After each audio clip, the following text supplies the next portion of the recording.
Nú stendur mikið til hjá ykkur konum í Kvennakór Suðurnesja. Tónleikar til heiðurs Maríu Guðsmóður, vil ég segja okkur aðeins frá því? Já, við gerðum þetta fyrir 3 árum síðan, árið 2015. Þá ákváðum við að halda tónleika til heiðurs Maríu mey. Þetta var árið sem var 100 ára afmæli kosningaréttar kvenna og konur voru mikið umræðan þetta ár og mikið af viðburðum til heiðurs konum og okkur fannst þetta tilvalið. Við vorum búin að vera með þetta í maganum bara í mörg ár. Við vorum búin að syngja margar af Maríur og lög Maríu mey og okkur langaði alltaf að gera þetta og við ákváðum að kýla á þetta. Það var bara mjög vel þá. Mér langar að forvitnast, mikið til af efni Maríu? Það alveg ógrynni til, bæði af ljóðum og tónlist og við getum haldið svona áfram bara ókomla tíð að velja inn ný lög af Maríu tónleika. Við erum með nokkur af því sem við vorum með síðast og síðan bættum við öðrum perlum inn og eigum fullt af perlum ennþá í bókanum.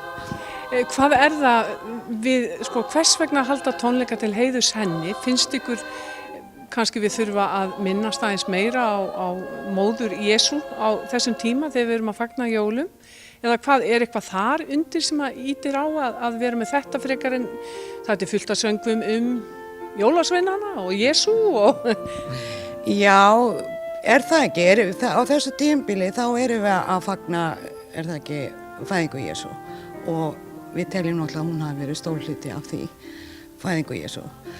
Við náttúrulega erum alla konur, alla mæður í þessu kór og við kunnum að við samsvörum okkur við þessa umfjöllun hana, bara förum í gegnum svona tilfinningar rússipanna þegar við syngjum lögin sem eru samin hana og bara finnst þetta yndislegt að fagna henni og heiðra hana líka.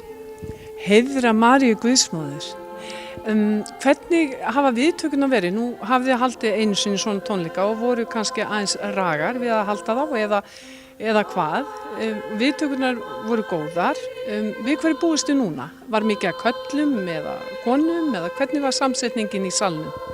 Já, eins og segir, þá voru viðtökurnar mjög góðar 2015. Það voru alveg efasemdar raddir að þetta væri eitthvað sem myndi virka en það virkaði svo sannarlega og bara var full kirkja og mjög vel tekið, allir mjög ánægðir sem við heyrðum í og við bara eigum vona að verði eins núna. 12 klukkan 20 í Keflavíkurkirkju, þá fara fram þessir fallegu Ave Maríu tónleikar. Hvernig gengur að selja miðana á viðburðin? Það gengur bara mjög vel, búið að vera í forsölu núna í kannski einhverja 10 daga eða svo og bara gengur vel að selja og við bara hvetjum fólk til að drífa sig að ætlar að ekki að missa þeim að panta í forsölu. Eru fleiri sem ætla að koma fram með ykkur? Eru þið bara einar að syngja a cappella eða hvernig eru hljóðfæraleikarar? Segja okkur aðeins frá því.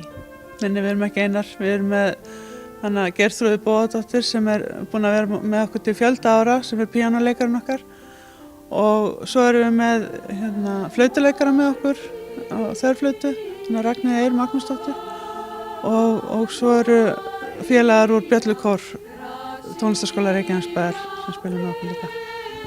Þannig að þetta verður sannkölluð tónlistarveisla.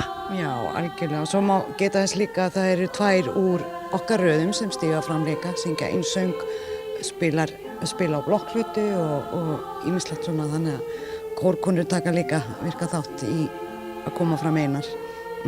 Það er Birta Rós sem syngur einsöng og Ína Dóra ætlar að spila á blokkflautu.